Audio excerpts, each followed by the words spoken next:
നമസ്കാരം. കാലാകാലങ്ങളിൽ എല്ലാ സർക്കാരും ആ ജനങ്ങളെ അതത് കാലഘട്ടത്തിൽ ജീവിക്കാൻ വേണ്ടി വലിയ പരിഷ്കരണങ്ങളും ഒക്കെ നടത്താറുണ്ട്. അറിയാമല്ലോ, നമ്മുടെ കേരളം അതിന് മോശമൊന്നുമല്ല. കേരളത്തിൽ അഭ്യസ്തവിദ്യരായ ചെറുപ്പക്കാരുണ്ട്. പക്ഷെ നിർഭാഗ്യവശാൽ അവരൊക്കെ യൂറോപ്യൻ രാജ്യങ്ങളും മറ്റും ആണ് പോയി തൊഴിലെടുക്കുന്നത്. അവരുടെ കഴിവ് അവിടെയാണ് പ്രകടിപ്പിക്കുന്നത്. ഇവിടെ തൊഴിൽ സ്ഥാപനങ്ങൾ പൂട്ടിക്കാനും ഇനി അഥവാ ആരെങ്കിലും തുടങ്ങാനുണ്ടെങ്കിൽ അതിനെ തടയാനും ഒക്കെ ഉള്ള യൂണിയനുകളും സംഘടനാ പ്രവർത്തനങ്ങളും ഒക്കെയാണ് ഇവിടെ ഉള്ളത്. പ്രത്യേകിച്ച് CPI അനുഭാവികളും ഒക്കെ അനുബന്ധ സംഘടനകളും ഒക്കെ. എന്നാൽ ഇപ്പോൾ ഈ കഴിഞ്ഞ 8 വർഷമായി ഭരിച്ചുകൊണ്ടിരിക്കുന്ന CPM നേതൃത്വം കൊടുക്കുന്ന പിണറായി നേതൃത്വം കൊടുക്കുന്ന സർക്കാർ ചില കാര്യങ്ങളിൽ മാറ്റം വരുത്തി തുടങ്ങുന്നു എന്നറിയുന്നതിൽ സന്തോഷിക്കണോ സങ്കടപ്പെടണോ എന്നുള്ളൊരു അവസ്ഥയിലാണ് ഇപ്പോൾ ഉള്ളത്. എല്ലാം ഓൺലൈനാക്കുക. ഇപ്പൊ അവസാനം വന്നത് ഡ്രൈവിംഗ് ലൈസൻസും അതുപോലെ RCയും ഇനി ഓൺലൈൻ മാത്രമേ ഉള്ളൂ എന്ന് പറയുന്നു. ഇനി വരും ദിവസങ്ങളിൽ റേഷൻ സാധനങ്ങളും ഓൺലൈനിൽ ഡൗൺലോഡ് ചെയ്തെടുക്കാം എന്നാണ് മനസ്സിലാകുന്നത്. അതായത് ഓൺലൈൻ പോർട്ടലിൽ റേഷൻ കാർഡ് നമ്പർ അടിച്ചു കൊടുക്കുക, എന്നിട്ട് ആവശ്യമുള്ള സാധനങ്ങൾ അതിനകത്ത് രേഖപ്പെടുത്തുക, അരി എത്ര കിലോ ആണ് അനുവദിച്ചിട്ടുള്ളത് എന്ന് അതിനകത്ത് പറയും. അത് ഡൗൺലോഡ് കൊടുത്തു കഴിഞ്ഞാൽ നിങ്ങളുടെ ലാപ്ടോപ്പിന്റെ ഫോൾഡറിലേക്ക് അത്ര കിലോ അരി ഡൗൺലോഡായി കിടക്കും. പിന്നെ മണ്ണെണ്ണ, പഞ്ചസാര ഉണ്ടോന്നറിയില്ല, പിന്നെ ആട്ടയുടെ കാര്യം ബഹിരസാണ്. 5 കിലോ ഗോതമ്പാണ് കേന്ദ്ര സർക്കാർ കേരളത്തിന് കൊടുക്കുന്നത് പെർ കാർഡ്.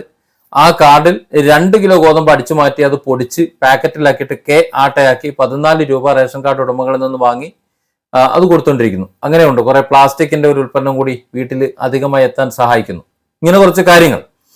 ഏതായാലും ഇനി ഈ ഡൗൺലോഡിന്റെ പരിപാടി തുടങ്ങുമ്പോൾ റേഷൻ സാധനങ്ങളും ഡൗൺലോഡ് ചെയ്തെടുക്കാൻ പറ്റുമെന്നാണ് എനിക്ക് തോന്നുന്നത്.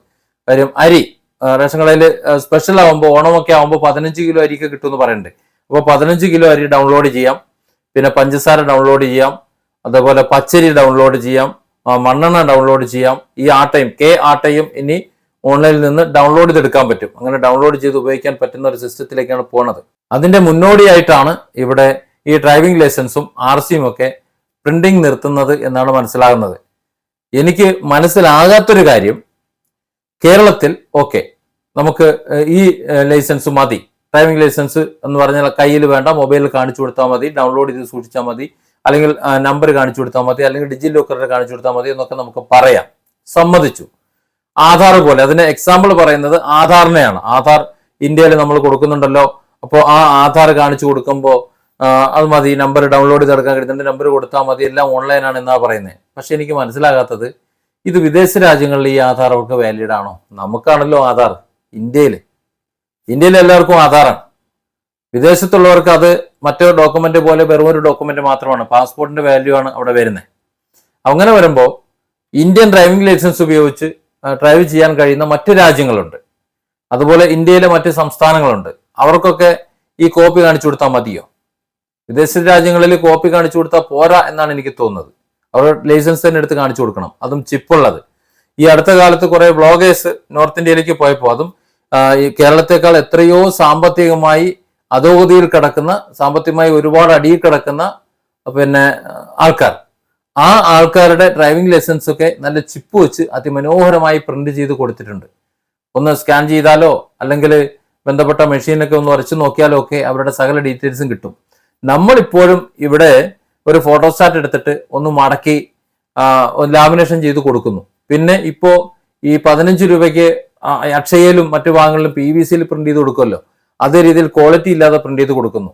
ഈ കേന്ദ്ര സർക്കാർ നമുക്ക് ആധാർ തരുന്നത് പോലെ മര്യാദയ്ക്ക് ഒരു കാർഡിൽ പ്രിന്റ് ചെയ്തുകൊണ്ട് അതിൽ ചിപ്പോ QR കോഡോ അല്ലെങ്കിൽ ബാർകോഡോ എന്തെങ്കിലുമൊക്കെ കൊടുത്തുകൊണ്ട് ഡിജിറ്റലായത് യൂസ് ചെയ്യാൻ കഴിയുന്ന വിധത്തിലുള്ള ഒരു കാർഡ് എന്തോ കൊടുക്കുന്നില്ല, ലൈസൻസ് കൊടുക്കണില്ല. അപ്പോൾ അത്തരത്തിൽ പ്രിന്റ് ചെയ്ത് ഈ RCയും അതുപോലെ ഡ്രൈവിംഗ് ലൈസൻസ് കൊടുക്കാനുള്ള പണം ഈ ലൈസൻസിന് അപ്ലൈ ചെയ്യുമ്പോൾ തന്നെ ജനങ്ങളിൽ നിന്ന് ഈടാക്കുന്നുണ്ട്.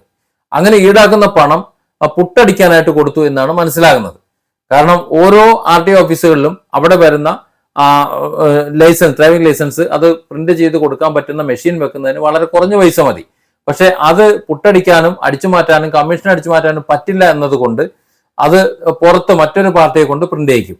എന്നിട്ട് പ്രിന്റ് ചെയ്യിച്ചിട്ട് ഗുണമേന്മയില്ലാത്ത, യാതൊരു ഉപയോഗമില്ലാത്ത രീതിയിൽ ലൈസൻസ് പ്രിന്റ് ചെയ്ത് കൊടുത്തിട്ട് അതിനുള്ള പണം, ചെറിയ പണം എന്തെങ്കിലും അവർക്ക് കൊടുക്കും, ബാക്കി ഇവർ പുട്ടടിക്കും. പക്ഷെ ആ ചെറിയ പണം പോലും കൊടുക്കാതായപ്പോൾ അവർ പ്രിന്റ് ചെയ്ത് കൊടുക്കൽ നിർത്തി. തൽഫലമായിട്ടാണ് ഇപ്പോൾ RC കിട്ടാത്തത്, അതുപോലെ ഡ്രൈവിംഗ് ലൈസൻസ് കിട്ടാതായത്. അപ്പോൾ അങ്ങനെ പണം വാങ്ങുകയും ലൈസൻസ് അതുപോലെ RC കൊടുക്കാൻ പറ്റാതെ വരികയും ചെയ്തപ്പോൾ പേപ്പറില്ല എന്ന് പറഞ്ഞപ്പോൾ പ്രിന്റിംഗ് നിലച്ചപ്പോൾ കണ്ടെത്തിയ ഒരു കുരുട്ട് ബുദ്ധിയാണ് ഇപ്പോൾ ഈ ഡ്രൈവിംഗ് ലൈസൻസ് എന്ന് പറയുന്നത് ഓൺലൈനിൽ കൊടുക്കാം. ഇനി അടുത്ത ഘട്ടമായിട്ട് RCയും ഓൺലൈനിൽ തന്നെ കൊടുത്താൽ മതി, ഇങ്ങനെ ഫോട്ടോ കാണിച്ചു കൊടുത്താൽ മതി എന്ന്. പക്ഷെ ഇന്ത്യൻ ഡ്രൈവിംഗ് ലൈസൻസിന് വാല്യൂ ഉള്ള വിദേശ രാജ്യങ്ങളുണ്ട്. അവിടെ നമ്മുടെ ഇപ്പോഴത്തെ തന്നെ ഇവിടുത്തെ കേരളത്തിൽ നിന്ന് കൊണ്ടുപോകുന്ന ഡ്രൈവിംഗ് ലൈസൻസ് ഉണ്ടല്ലോ, ആ ഫോട്ടോസ്റ്റാറ്റ് വെച്ച് ലാമിനേഷൻ ചെയ്തത്, അത് കാണുമ്പോൾ അവർ ചിരിക്കുന്നുണ്ട്, നാണം കെടുന്നുണ്ട്. അതിന്റെ കൂടെ ഞങ്ങൾ ഡ്രൈവിംഗ് ലൈസൻസേ കൊടുക്കുന്നില്ല എന്ന് പറഞ്ഞാൽ ഈ സാധനം കാണിച്ചു കൊടുക്കാൻ പറ്റുമോ? അവിടെ അത് വെരിഫൈ ചെയ്യാനുള്ള എന്തെങ്കിലും സംവിധാനം അവർക്കുണ്ടോ? എനിക്കറിയില്ല. അവർക്ക് ഒരു ആപ്ലിക്കേഷനോ മറ്റോ കാര്യം ഉണ്ടെങ്കിൽ തന്നെ അവിടെ വർക്ക് ചെയ്യുമെന്ന് എനിക്ക് തോന്നുന്നില്ല. ഏതായാലും എല്ലാം ഓൺലൈനിലേക്ക് മാറുന്നത് നല്ലത് തന്നെയാണ്. അത് പരിശോധിക്കാനും എല്ലാത്തിനും എളുപ്പമാണ്. പക്ഷേ ഓഫ്ലൈനിലും വേണ്ട സാധനങ്ങളുണ്ട്, വേണ്ട സന്ദർഭങ്ങളുണ്ട്, അതൊക്കെ വേണം. ഉദാഹരണത്തിന് പാസ്പോർട്ട് പൂർണ്ണമായും ഓൺലൈനായിട്ട് മാറാൻ പറ്റുമോ? പറ്റില്ല. അത് ബുദ്ധിമുട്ടുണ്ടാക്കും. ആ പാസ്പോർട്ടിന്റെ അതേ വാല്യൂ ഉള്ള ഒരു സാധനം തന്നെയാണ് ആ ഡ്രൈവിംഗ് ലൈസൻസ് എന്ന് പറയുന്നത്. അതും സോഫ്റ്റ് കോപ്പിയിലേക്ക് പോകുന്നതിനോട് എനിക്ക് വ്യക്തിപരമായിട്ട് യോജിപ്പില്ല. അത് പ്രായോഗികമാക്കാൻ കഴിയുന്നതുമല്ല. നേരെ മറിച്ച് ആധാർ, അത് ഓൺലൈനിൽ മതി, കുഴപ്പമില്ല. ഇനി വേണമെങ്കിൽ ഇലക്ട്രൽ ID അത് വോട്ടർ ID വേണമെങ്കിൽ മാറ്റാം, അതിന്റെ ആവശ്യവുമില്ല. കാരണം ആധാർ നമ്പർ അടിച്ചു കൊടുത്തു കഴിഞ്ഞാൽ ഒരു ആധാറിൽ ഒരു വ്യക്തി ഉണ്ടാവുള്ളൂ. അപ്പോൾ അദ്ദേഹത്തിന് വോട്ട് ചെയ്യാൻ ആ ആധാറിന്റെ ഇത് മാത്രം മതി, വിരലെന്ന് വെച്ച് കൊടുത്തു കഴിഞ്ഞാൽ ഓക്കെ, ആ ആള് തന്നെ വോട്ട് ചെയ്യും. കള്ള വോട്ട് തടയാനും പറ്റും. അപ്പോൾ ആധാർ അടക്കം ഇന്ത്യയിൽ ഉപയോഗിക്കുന്ന എല്ലാ രേഖകൾക്കും ആധാർ എന്ന് പറയുന്ന ഒരൊറ്റ രേഖ മതി. അതിൻ്റെ ഉള്ളിൽ ഡ്രൈവിംഗ് ലൈസൻസ് വെക്കാം, അതേപോലെ RC അതിനകത്ത് കയറ്റാം, അതല്ലേ അവരുടെ സ്വത്തുവകകളുടെ ഡീറ്റെയിൽസ് കയറ്റാം, മറ്റ് എന്തെങ്കിലും കാര്യങ്ങൾ വിദ്യാഭ്യാസ യോഗ്യത ഉണ്ടെങ്കിൽ അതൊക്കെ അതിനകത്ത് കയറ്റാം. അപ്പോൾ അതത് ഓഫീസുകളിൽ അതത് മേഖലകളിൽ ഈ വിരൽ കൊണ്ടുവന്ന് വെച്ച് കഴിഞ്ഞാൽ അവർക്ക് കൃത്യമായി അറിയാൻ പറ്റും ഇയാൾ അതിൽ ക്വാളിഫൈഡ് ആണോ എന്ന്. ഒരു പോലീസ് സ്റ്റേഷനിൽ ചെന്ന് വിരൽ വെച്ച് കഴിഞ്ഞാൽ ഉറപ്പായിട്ടും പോലീസുകാർക്ക്, അവിടെയുള്ള ഉദ്യോഗസ്ഥർക്ക് അറിയാൻ പറ്റും ഇയാൾ ഏതെങ്കിലും ക്രിമിനൽ കേസിൽ പ്രതിയാണോ, അല്ലെങ്കിൽ എവിടെയെങ്കിലും എന്തെങ്കിലും കേസുകൾ ഉണ്ടോ, മുമ്പ് ശിക്ഷിക്കപ്പെട്ടിട്ടുണ്ടോ എന്നൊക്കെ അറിയാൻ പറ്റും. അപ്പൊ അതിനൊക്കെ നമുക്ക് ആധാർ ഉപയോഗിക്കാം. അതായത് ആധാർ കൊണ്ട് ഒരുപാട് കാർഡുകൾ നമുക്ക് ഒഴിവാക്കാൻ പറ്റും. ഇപ്പൊ ലൈസൻസ് അതുപോലെ മറ്റു മേഖലയിലുള്ളതൊന്നും നമുക്ക് ആവശ്യമില്ല. എല്ലാം ഇതുമായിട്ട് ലിങ്ക് ചെയ്ത് കഴിഞ്ഞാൽ ഇന്ത്യക്കകത്ത് ഒരു ആധാർ കൊണ്ട് തന്നെ നമുക്ക് എല്ലാ കാര്യങ്ങളും നടക്കും. ഒരു സർട്ടിഫിക്കറ്റിന്റെ ആവശ്യമില്ല. പക്ഷെ ആ സർട്ടിഫിക്കറ്റിന്റെ ഹാർഡ് കോപ്പികൾ നമുക്ക് ആവശ്യമായി വരുന്നത് പുറം രാജ്യങ്ങളിൽ മറ്റു മേഖലകളിൽ പോകുമ്പോഴാണ്. അവിടെ നമ്മൾ അതിന്റെ ഹാർഡ് കോപ്പി തന്നെ കൊടുക്കേണ്ടി വരും. ഡ്രൈവിംഗ് ലൈസൻസ് നല്ല മനോഹരമായ ചിപ്പ് പതിച്ച നല്ല വൃത്തിയുള്ള ഡ്രൈവിംഗ് ലൈസൻസ് കൊടുത്താൽ മാത്രമേ പുറത്ത് മറ്റു രാജ്യങ്ങളിൽ ഇന്ത്യൻ ഡ്രൈവിംഗ് ലൈസൻസ് ഉപയോഗിച്ച് വണ്ടി ഓടിക്കാൻ പറ്റൂ. അപ്പോൾ സ്വാഭാവികമായും ഇത് നിർത്താൻ പറ്റില്ല. ഇതിന് ഫീസ് വാങ്ങണ്ട, ഓൺലൈനായിട്ട് ഡൗൺലോഡ് എടുത്തോട്ടെ. പക്ഷെ ആവശ്യക്കാർക്ക് ഡ്രൈവിംഗ് ലൈസൻസ് ഹാർഡ് കോപ്പി ആവശ്യമുള്ളവർക്ക് അതിന്റെ പണമടച്ച് ചിപ്പുള്ള വൃത്തിയുള്ള മര്യാദയ്ക്കുള്ള ഡ്രൈവിംഗ് ലൈസൻസും അതുപോലെ തന്നെ മര്യാദയ്ക്കുള്ള RC, ഇത് രണ്ടും വേണ്ടത് അത്യാവശ്യമാണ്. അല്ലാതെ അതൊന്നും വേണ്ട, ഇനി നമ്മളുടെ ഒരു പണമില്ല, അതൊന്നും ഇനി പറ്റില്ല, അതുകൊണ്ട് അവർക്ക് കൊടുക്കാനുള്ള പൈസ കൊടുക്കാൻ ഞങ്ങൾക്ക് സൗകര്യമില്ല, അതുകൊണ്ട് ഇനിയല്ല ഞങ്ങൾ ഡിജിറ്റലൈസ് ചെയ്യാൻ പോണ് എന്ന് പറഞ്ഞുകൊണ്ട് ഈ ഉമ്മാക്കി നാടകം ഉണ്ടല്ലോ, ആ നാടകം ശരിയല്ല. അത് ഹാർഡ് കോപ്പി വേണ്ടത് തന്നെയാണ്.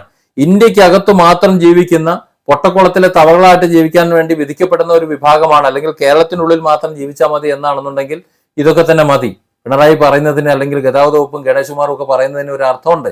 പക്ഷെ ഇന്ന് 2024 ഈ 2024 ലോകത്തിന്റെ എല്ലാ ഭാഗത്തേക്കും മിനിറ്റുകൾ വെച്ച് ആൾക്കാർ പറന്നുകൊണ്ടിരിക്കുന്ന സമയത്ത് അവർക്ക് ഹാർഡ് കോപ്പികളും അതിൻ്റെതായ രീതിയിൽ കൊള്ളാവുന്ന രീതിയിൽ രേഖകൾ കൊണ്ടുപോകാൻ കഴിയണം. ഒരു ATM കാർഡ് എവിടെയെങ്കിലും കൊണ്ടൊന്ന് കുത്തിക്കഴിഞ്ഞാൽ ഇന്ത്യയിൽ ഉപയോഗിക്കുന്നത് പോലെ തന്നെ അത് എവിടെയും ഉപയോഗിക്കാമല്ലോ. ഒരു വിസ കാർഡ് ഇന്ത്യയിൽ ഉപയോഗിക്കുന്നത് പോലെ തന്നെ ഏത് യൂറോപ്യൻ രാജ്യങ്ങളും ഉപയോഗിക്കാൻ പറ്റുന്നുണ്ട്, ക്രെഡിറ്റ് കാർഡ് യൂസ് ചെയ്യാൻ പറ്റുന്നുണ്ട്. അപ്പൊ അതുപോലെ തന്നെ ഈ ഡ്രൈവിംഗ് ലൈസൻസ് ഉപയോഗിക്കാൻ പറ്റണം. ആ രീതിയിൽ ക്വാളിറ്റിയുള്ള ഡ്രൈവിംഗ് ലൈസൻസ് പ്രിന്റ് ചെയ്ത് കൊടുക്കുന്നതിന് പകരം അതിന് അങ്ങനെ പ്രിന്റ് ചെയ്യാൻ വാങ്ങിയിട്ടുള്ള പണം പുട്ടടിച്ചിട്ട് അത് പ്രിന്റ് ചെയ്ത് കൊടുക്കാണ്ടവർക്ക് കൊടുക്കാതിരുന്നിട്ട് ഇപ്പോ അത് കൊടുക്കാൻ മടിച്ചിട്ട് അല്ലെങ്കിൽ കൊടുക്കാനുള്ള പൈസ ഇല്ലാത്തതുകൊണ്ട് ഉമ്മാക്കി നാടകം കാണിക്കുമ്പോൾ അത് കേരളത്തെ ഡിജിറ്റലൈസ് ചെയ്യാനാണ് എന്ന് നിങ്ങൾ പറയുമ്പോൾ അത് വിശ്വസിക്കാൻ കുറച്ച് പ്രയാസമുണ്ട്.